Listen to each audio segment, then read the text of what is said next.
Welcome back, and thank you very much for joining us. This is Wake Up Africa, and for those of you watching us live on TV, you can also join us, connect via our socials, Instagram, YouTube, Facebook, and of course on X. Drop your comments there, I'll share with the world. Drop your questions, of course our guests will be ready to answer them as well. Well, as we advertised, we are ready to have a conversation. It's quite broad because of the broad spectrum of issues and conversations that needs to start it, continue it, of course, finish it. Africa indeed has made great strides in this particular regard. We're talking the digital economy of Africa, how the African economy has to be digitized. Not only the economy, but of course, when I say economy, I'm talking education, everything that has to do in that particular spectrum we want to talk about. And so we've gathered some very good brains from everywhere. Mr. Selom Brantier joins us via Zoom. He's strategy director at MP Degree. MP Degree is an African technology company. He joins us. Hi, good morning, and thank you very much for your time.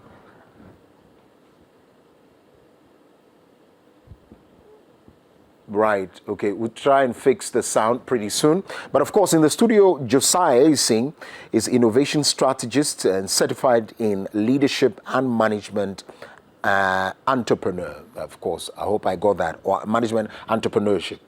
Absolutely. Maybe that, I'm sure that's what was supposed to be there. But thank you very much for your time. Selom, can you hear me now? Yeah, I can hear you. Absolutely. I think I was on mute. Yes, you were on. Thank you very much for your time.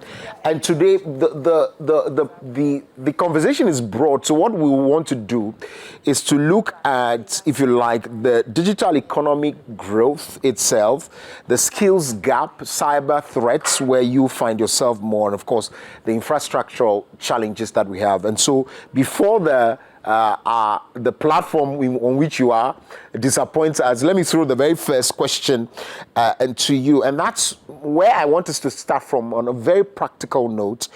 When you look at the digital growth in Africa, indeed, it's been championed by quite a number of economies. I mean, Kenya has done so much more in there, and it's leading as far as my checks are concerned. The bigger economies have also seen some penetration, Nigeria, South Africa. But share with me what are some of the promising sectors in this particular, if we talk about digital economy, what are some of the promising sectors in there so that we can start off from there?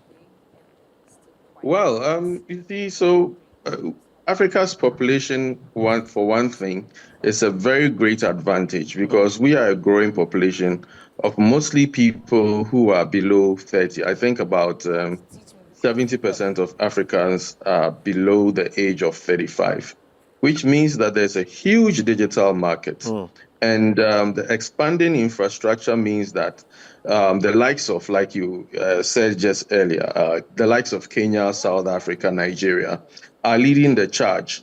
But you also have countries like Ghana that don't have as large a market as these ones, but also leading innovative areas. But if you want to look at the core areas where you probably begin to see a lot of growth, or where the growth is coming, it's in the areas of financial services and digital inclusion in the financial space. And then we can look at areas for services. So services like agriculture, for instance, in the area of medicine, healthcare service delivery, or healthcare supplies, there's been a huge gap for a long time. And these gaps are being bridged by many innovations in that sector. And then also in areas like road transport and logistics, we are beginning to see some kind of growth in that area.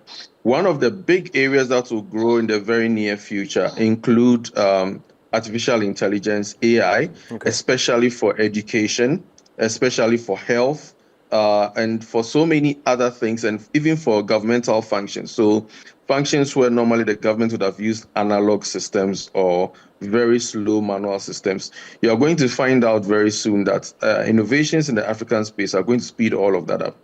And that brings me to something that people think about, that, there isn't much potential in Africa in terms of the digital economy. But you couldn't be much wrong, because some of the biggest innovations today, especially in the financial sector, have come from Africa, like the M-Pesa system that we we now call mobile money in our side of the world. These are things that started in East Africa, and these are purely African innovations that have now transformed across the world into systems like Cash App and Zelle and the rest that the whites are using now.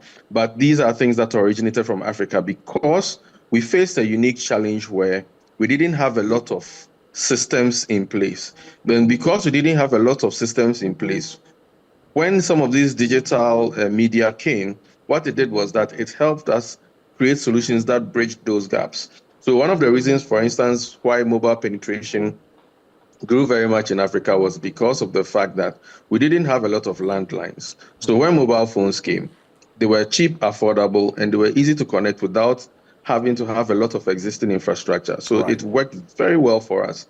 So because of the fact that we don't have a lot of existing infrastructure is so hard to build. When it comes to wireless technology and wireless systems, you would realize very quickly that African systems do very well. So I'll even give you another case in point. Starlink. Starlink didn't anticipate the amount of, demand it will get in Africa. Right. So, of course, they had very limited, deployments here. And then very, very quickly, you find that, for example, if you want to register for Starlink in Ghana, you would, in Accra, you wouldn't get the slots for Accra again because they are full. They did not expect that people would sign up so much. So these are the kinds of things that are emerging, that there is demand for digital services in Africa, but it is not the type of demand that is akin to the white man's model or the Western model, where it is mostly venture capital pushed and all of that. I see. They hear most of the things that we need. I think they are beginning to fit with the traditional African mindset of where you have communal activities or communities working together or communities needing something. Then you would realize that all the approaches towards digitization end up that way. Okay. Like our fintech situation, for example. So these are the things that you would realize with the digital economy in Africa. When I come back to you, I want us to practically state. So, for instance, because most of the economies around on the continent of Africa is agrarian in nature, and so you find them gravitating towards issues of agriculture. I want us to practically look at some of the spaces that people can create things in to be able to get some help in there and get some monies for themselves. And so that leads me now to Josiah, where let's talk about, now that we know the areas, what are the skills in demand? Because the areas are known. I don't know whether everyone knows this, because some of the areas, yes, I do, but not into details as Selom has done. But let's do the skills in demand, so that any young person that's looking forward to entering or venturing into this in the next 5-10 years, what will be the skills in demand now and in the future, if you like? And thanks for this opportunity, and hi, Selom. And I think the skills, it ranges. You're looking at technical skills, so whether it is coding or programming, because I tend to separate coding from programming. Right? Okay, tell me about it. Coding in itself is just people learning HTML just on the front end, right? But the programming side is the higher language, so you're looking at things like Python language, so then you can use that for data analysis and all of these other things. So people that want to go into the direction of AI would then do Python in that sense. And so those are the kind of skills that, the hard skills that you need. But then people, even at the basic levels, when you look at graphic designers, for example, you need these people to do the front end design. So you look at things like UI, UX designs. They need to make things look good on your mobile interface. So that's a skill in itself. And then I think when you think about digital marketing, that's a skill in itself. Being able to know how to market things to people. Because marketing is a psychological thing. So having that marketing skills is also something that it will be in demand along the line. But I think what we've done, and Selom touched on it, is for us, we concentrated too much on the content creation side, right?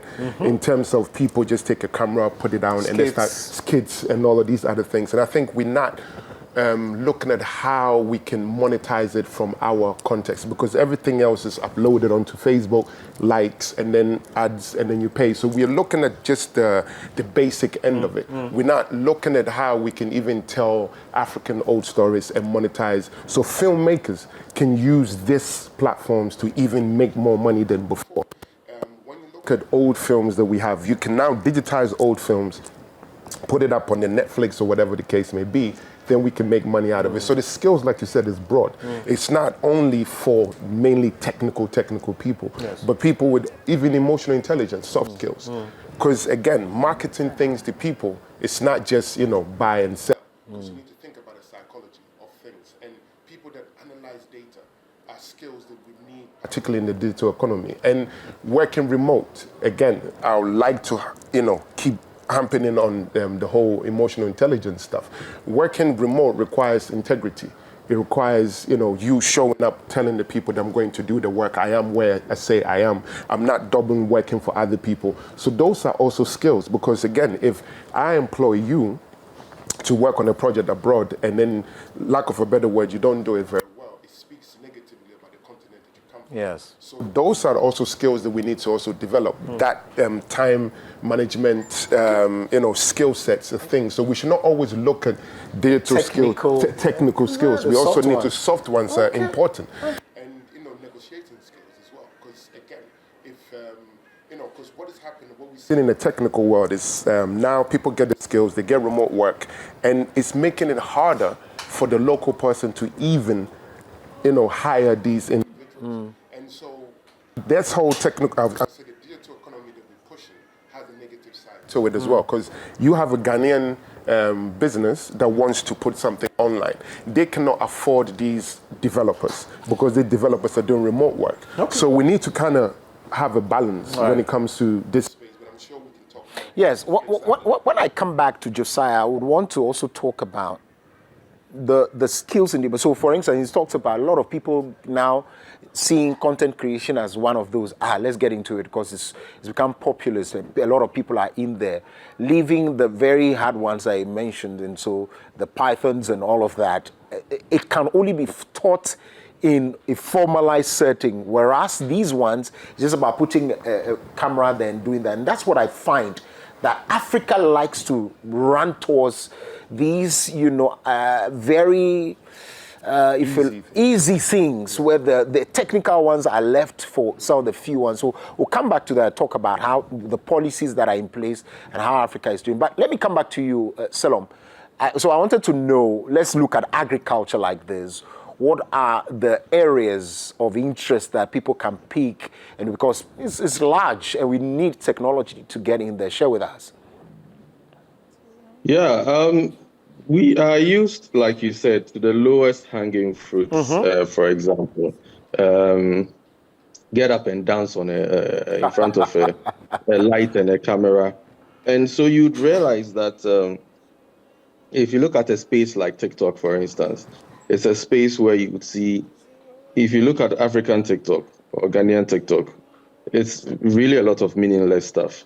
And most of it does not have a positive contribution to any kind of digital economic activity. So I believe that in the area of agriculture, for instance, there are so many things. There are lots of farming training practices, for example, that people can digitize and monetize. There are so many, because now we have so many different media, because a digital economy would need to ride on certain kinds of media. Okay. Voice, video on demand, paid subscriptions, for example, and things like that. And I have realized that most of us now, because of how easy and cheap and accessible data is, we tend to use things like videos a lot, and we tend to shape our mindset and our understanding of events from a lot of these videos made by content creators and all of that. In the area of agriculture, for instance, getting people like that to be very, very important, because they would be able to provide a very great amount of context education and support to so many people, especially in rural areas, for example. And even beyond that, very simple systems and services. For example, in my work with MPedigree, for example, we have an anti-counterfeiting service where we help farmers check whether they are buying fake original seeds. It Okay. is mostly used in East Africa, in Kenya, Malawi, in Tanzania, and Uganda. They are government-supported programs where we have stickers on seeds that people are able to text in. They get to know the type of seed.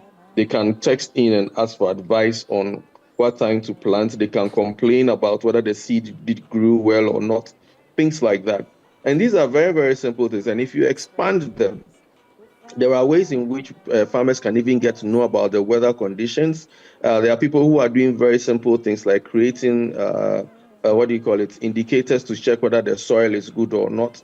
And then farmers can just send maybe very simple information via their phones to check whether they should get fertilizer and things like that. Or even for things like, what do you call it, farming schemes, where maybe if you don't have enough money, people can pool together money, and then you will be able to get seed funding to plant your farm, to plant on your farms, and then even get advisory on, or let's say if you think there's a crop failure or there are diseases on your farm, you can take pictures of it, whether it's your animal, your livestock, whatever, and then people can then look at it. So there are there are so many things. What we need, so there's a huge skills gap here. What we need are people with the soft skills, that is those who can see in their mind that this is a problem or this is an area where if we put bits A, bits B, and bits C together, we can develop a solution, and that solution can fly. And then we need those with the hard skills, the programmers and the coders, so that they can also, what do you call it, go beyond just the ideas and build products out of them. We are in a huge need of these people, because these people will actually be the ones that will shape the economic nature of our future and make us more self-dependent or what do you call it? Wean us Okay. from what do you call it? Aid and having to ask for all of those things. And the digital economy is one of the best places to do it, because it's a platform where you can speak to almost everybody at the same time, or you can spread your word as fast as possible. So I believe that we are underutilizing it and only using the digital economy for only entertainment and music. I We see. now need to begin to look at it as something that can help educate us and move us into financial independence. And that is where I believe a lot of us as young Africans need to begin to start steering people towards. I see. Before I come to Josiah, I just want to stay with you quickly and pick some 2 minutes thoughts, right? So Kenya is a little about 15 million people, right? And so if I mention Nigeria and South Africa, that scares us, because then the numbers are overwhelming. So let's just do a quick comparison between Ghana and Kenya. Now they are leading clearly. Look, the former vice president of the United States of America, Kamala, when she came here, was mentioning Kenya as though she was here on the Kenyan land, meanwhile she was here in Ghana. What have they done for which young people are in that bracket of leading major technological advancement, development on the continent? And for us, we still are lagging behind. I could tell that a lot more. I'm not saying we are not doing it, but as compared to Kenya, what have they done really? I think it's a matter of culture, because trust me, if you ask me, 30 years ago, Ghana was probably leading Kenya in terms of digital solutions, IT services, etc. In fact, for a long time, Ghana was a pioneer, even ahead of countries like Nigeria, etc. Having worked a lot in Kenya within the last 15 years, because MPedigree also has operations there. We've been working there for about 15 years now, about 13 years now. I've noticed one thing. They have worked on building a culture that stimulates the discussions on innovation. And they have also worked on building a culture that actually supports young innovators and actively markets them. And they've made their ecosystem or their IT ecosystem one which welcomes a lot of ideas and allows those ideas to be pushed without barriers. Unfortunately, in our case, I think that there have been leadership gaps where, excuse me to say, our leaders have been greedy and have stifled some of that efforts towards entrepreneurial growth. Some of us have been victims of that. Some of us have seen it. And it is because it is usually like favorites are picked out and then they are pushed to the detriment of everybody Share else. practical So examples. Don't mention names of whoever victimized you, but share of how something was stolen from you before I come to Josiah. Maybe it could resonate with a young person watching. Selo, help us. no, okay, so you see, Josiah has 1,000 examples of that. Oh, and I see. do. Okay. These are things we don't normally like to say much about. But you could say something like, you would have a brilliant idea, Right. you write it down, you propose it to, let's say, some sector ministry to help support it. They tell you to go and come, or they tell you that you have to get some financiers or bring some aid program along with it, else they would not do it. And this has been some of our frustrations. So some of us, I was having this debate with Josiah just a couple of weeks ago about the fact that Trump cutting off aid is now going to make us look at our homegrown solutions more and pay attention to them. And he was also saying that there's also a contrast where people who depend on some of these grants are going to suffer. So we are stuck between a rock and a hard place. Right. Because unfortunately, because of some of this aid, we were having people who were too lazy to push forward African implementations or local implementations because, after all, somebody will come and give us the money, so why should we bother with you? And that's some of the thing that has happened to us. And in Kenya, for example, they are more open to trying out and testing technology and encouraging people to come in and bring ideas and solutions. And that is why they have built such a vibrant ecosystem. You see, it is like it's like church. I see. The more people you invite into the church, the bigger the church, the more vibrant the church becomes. Indeed. But when people come to the church and you turn them away, you would have a smaller church and then the church starts inbreeding. I don't know whether you understand what I mean. I do. You know, it atrophies and then everybody knows everybody and then there's nothing new in the New, church, or the yeah. church doesn't progress as much as you want. So that's the best analogy I can create. see. We haven't been as open as we should. We haven't evangelized the need for new technology or the need for new ideas or the need for ideas that help us as much as we should have, because there are so many creative Ghanaian young people who should have been multimillionaires, whose solutions should have been all across Africa. But unfortunately, we haven't even let them grow even in our own land for them to even move out there. And that has been the problem that we have been facing. And Josiah will even tell you more about it was coming there. There was this time I heard a friend of a friend who says, look, there was this particular pharmaceutical app or pharmacy app that he had gone to propose to a top, close to a certain vice president of a country.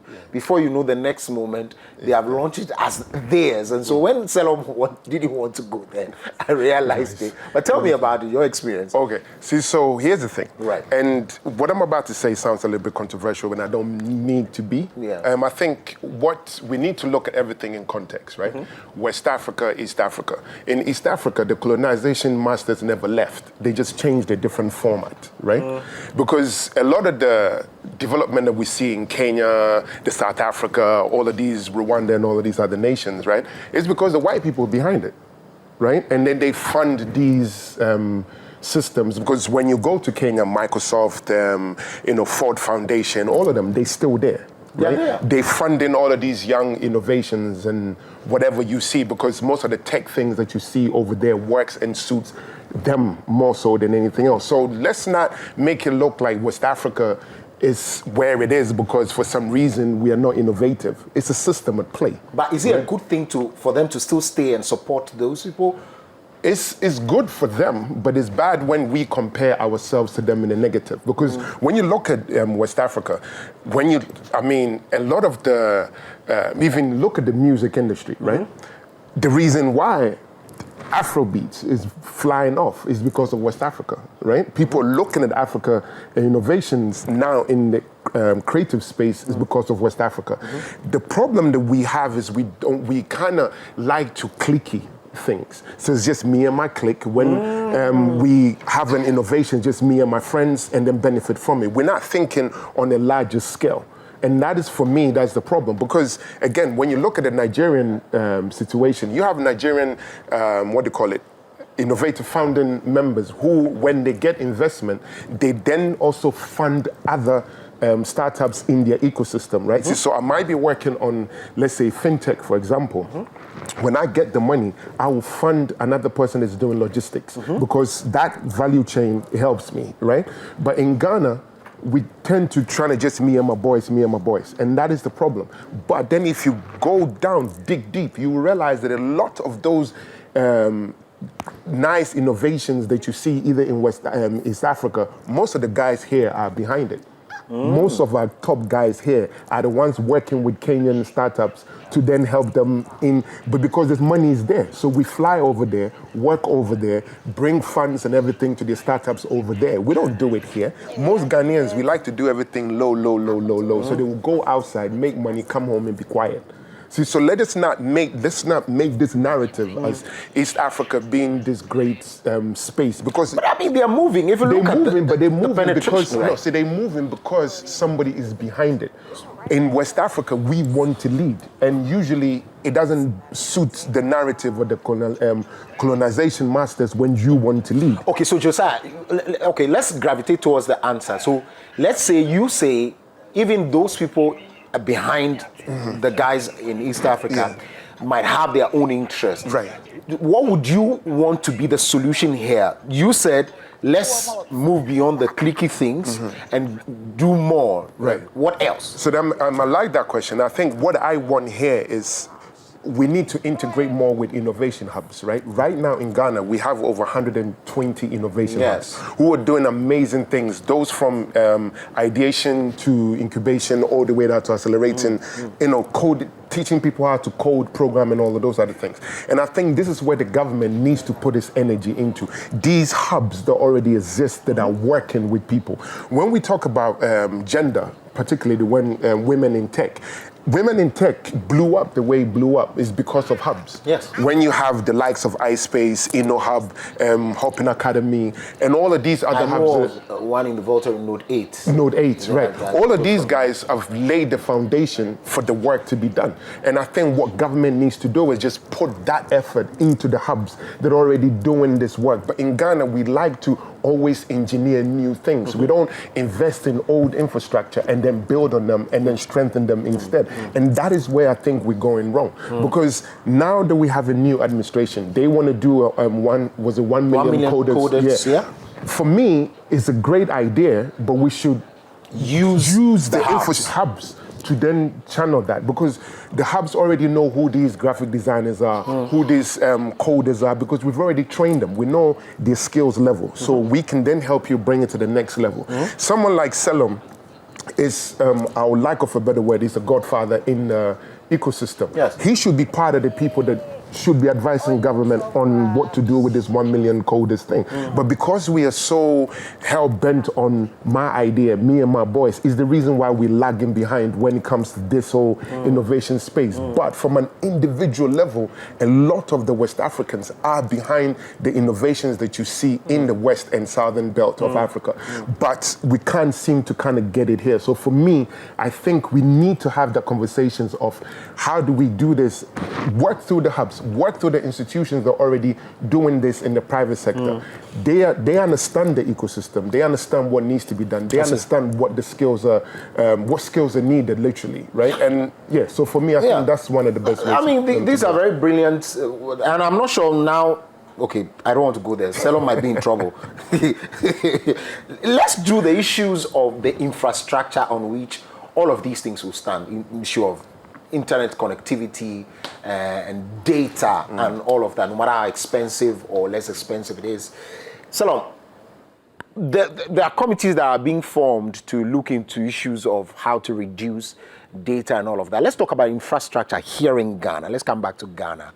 What would we need, apart from dealing with the hubs, What else must we be doing so that it does not fall flat if we even start with the hubs and all the others? So you see, I think that a lot of these things about data and the rest, they are basically pure economics and matters of, let's say, corporate structure or who you prefer or who you don't prefer. Already in Ghana's data is one of the cheapest in Africa, which is a good thing, which also means that there's a lot of access. I think very recently there was even some statistic that suggested that Ghanaians actually use more mobile data than most people in Africa.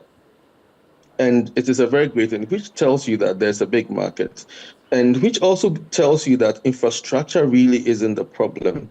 And I think that when we talk about discussions about infrastructure, we always forget that people are also part of that infrastructure. Yeah, I was doing that. Right. When I talk about people here, I'm talking about those who feed into the system and those who consume from the system.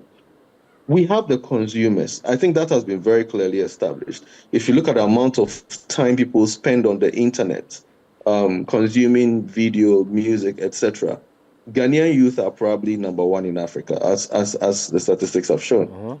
What really needs to happen, and this is what Josiah said is actually very true, that we need to, what are the channels that we are using to create or build the content or build the things that people will consume on? So I'll draw an analogy to food. Right now, when we were young, I'm sure you were born in the 80s, right? Yes, I was. Okay. If you were born in the 80s, I don't know where you lived, but when we were very young in the 80s, rice wasn't a common meal. You ate rice. Christmas, Easter. Yeah, festive occasions. You get normal boiled rice once in a while, but as for jollof rice, it was only Christmas. Or very special occasions where you did well in school. Now, everybody can buy jollof every day. But who is cooking the jollof? Okay.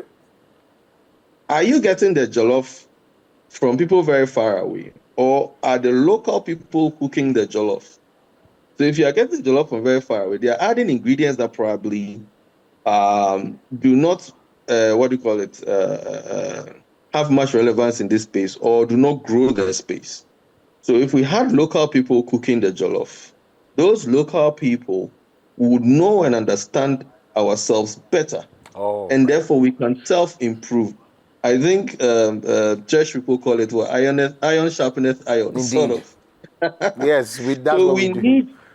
Yes, what we haven't had is a scenario where we can constantly improve on the content we create. So, for example, imagine having science lessons being taught in Tree. All right. It is something that would really grow education. But the first time somebody worked on that and still working on that, a guy called Paul Azunre, he was a brilliant science and maths guy. Yes. Who went to, I think, MIT or something, did his PhD there. Yes. When he started doing his AI in Tree, people were laughing at him. But now he's built it such that now it auto-translates TV programs into Tree. And for many narrow-minded people, they'll go like, hey, now we say a day in Sunni. And they say telenovela are not there. Now movies, but when you flip the script and you think about it, that there are so many educational videos, for example, that can teach something like Pythagoras theorem to a 7-year-old or an 8-year-old using Tree. You can take that content and then you can even sell it, even just to, or organizations can buy some of that content and distribute for free to schools. And then by buying that content, then they build the capacity for people like the Paul Azunres of this world to actually build more AI in Tree and then help even preserve our local languages, which is even one other thing altogether. So, and the thing, there's one thing that Josiah said. The hubs actually have done a lot of the work over the years. And I believe that what we need to do is to link infrastructure to the hubs. Okay. Let's give the hubs a lot more infrastructure because they are like the cooking houses. Yes. For those who want to create the new jollof that we want. They know where the skills are needed. They know, they have built the skills. They understand the demand because they work hand on hand with people on the ground. So ours is not basically an infrastructure problem. We can afford data now because one, gigabyte of data these days is less than a plate of wache. Yeah, one gigabyte of data is probably what, 10 cedis or 15 cedis, which most people who use depending a on smartphone, when you are using it.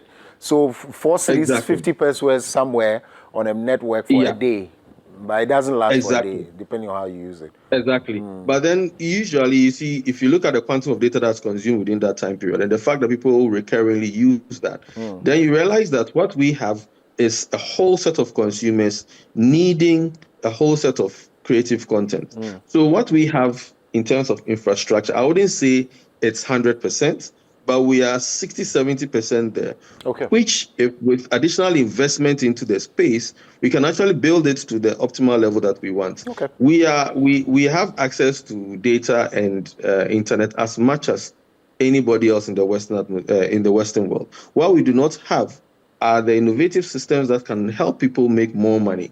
And that is where we need to get to, because the digital economy could be the biggest contributor to our GDP in Africa within the next few years. Okay. And so many people are ready to jump on that bandwagon that it will be a failure for our generation if we are not able to connect that demand with the right, tools that will let them get to where they have to. Absolutely. And we cannot do that without listening and without innovating. I see. It's quite broad. We'll have to do a part 2 of this. Final words before you go, Josiah. I think for me, the final words will be that any young African that wants to engage in that digital space, just think about an idea, a problem that's already there, and then the skills that you need to solve it so quickly. Connecting on the value chain. So again, I can be involved in agriculture without having to own a farm, right? If I'm good at taking photography, I could take pictures, load it up onto the internet, use Shopify, for example, create an e-commerce website and say that I'm selling produce, right? Yes. People order, I order from the farmer, I deliver it to them. I'm in business. Indeed. Like literally, that's how easy it is. So don't think you need to own a farm to be part of the agriculture system, or you need to know how to grow tomatoes to do anything or ride a bike. You just need to connect the dots. Find a problem and then identify the skills that you need in order for you to solve that problem. Literally, that's all you need to do.